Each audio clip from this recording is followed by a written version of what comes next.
Nicaragua, en pleine crise, les sandinistes commémorent la révolution en pleine vague de protestations contre le président Daniel Ortega. Les sandinistes au pouvoir au Nicaragua ont commémoré jeudi le 39e anniversaire de la révolution de 1979 qui a renversé la dictature d'Anastasio Somoza.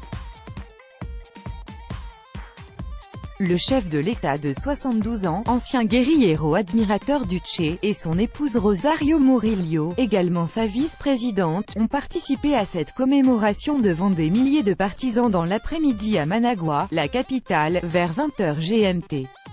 Une femme et un enfant marchent devant un monument à la mémoire du révolutionnaire Augusto C. Sandino, à Managua, le 17 juillet 2018. Copyright AFP, Inti Ocon. Les participants brandissaient des drapeaux rouges et noirs, aux couleurs du Front sandiniste de libération nationale, FSLN, gauche. La foule a scandé « Non, il ne part pas, il reste » et des partisans ont dansé sur des chansons exaltant le chef sandiniste, reprenant en chœur « Même si ça te fait mal, Daniel reste ». Nous sommes venus affirmer encore une fois de plus que le peuple soutient Daniel Ortega, et que le FSLN est l'unique option qui s'occupe des intérêts du peuple, a déclaré Alina Manzanares, 51 ans, à l'AFP. D'ordinaire, les commémorations du 19 juillet attirent des dirigeants de la gauche d'autres pays, mais cette année, vu le contexte, le gouvernement a revu à la baisse l'ampleur des festivités à travers le pays. Mercredi, des paramilitaires fidèles au président ont assis leur contrôle sur la ville de Masaya, bastion de l'opposition violemment repris la veille, s'attirant les condamnations de la communauté internationale.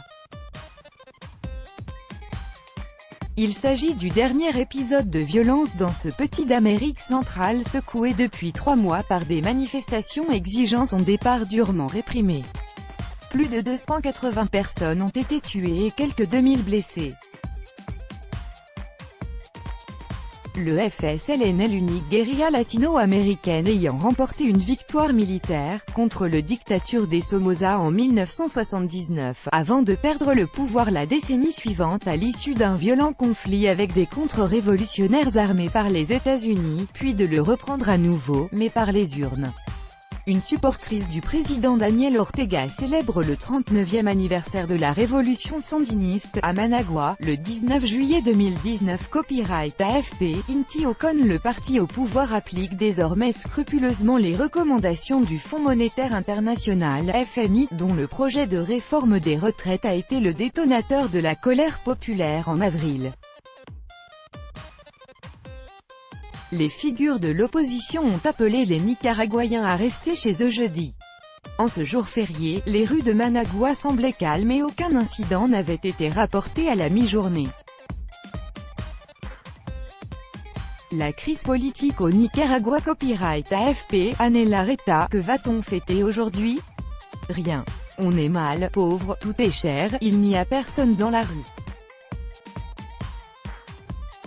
Ce qui s'est passé à travers le pays est horrible, a déclaré à l'AFP Petrona Amador, une retraitée de 82 ans. Avant, on faisait la fête avec joie, mais ce gouvernement a massacré, assassiné et arrêté beaucoup de gens, a estimé Gerardo, chauffeur de taxi et ancien militaire.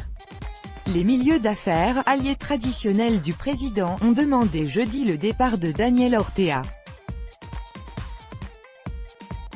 Le Nicaragua ne sera pas un pays viable pour la paix et le développement tant que le régime actuel restera en place, a déclaré le comité coordinateur des associations agricoles, commerciales, industrielles et financières, CACIF, influente organisation de chefs d'entreprise nicaraguayens.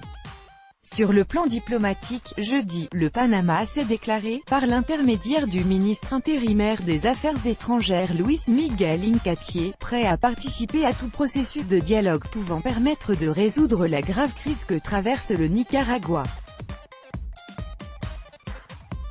De son côté, le Costa Rica, pays frontalier du Nicaragua, a ouvert 2 lieux destinés à accueillir le nombre croissant de migrants fuyant le Nicaragua. Selon le ministre des Affaires étrangères Epsi Campbell, chaque jour, entre 100 et 150 personnes arrivent pour la première fois au Costa Rica, tous ces droits de reproduction et de représentation réservés. Copyright 2018, Agence France Presse.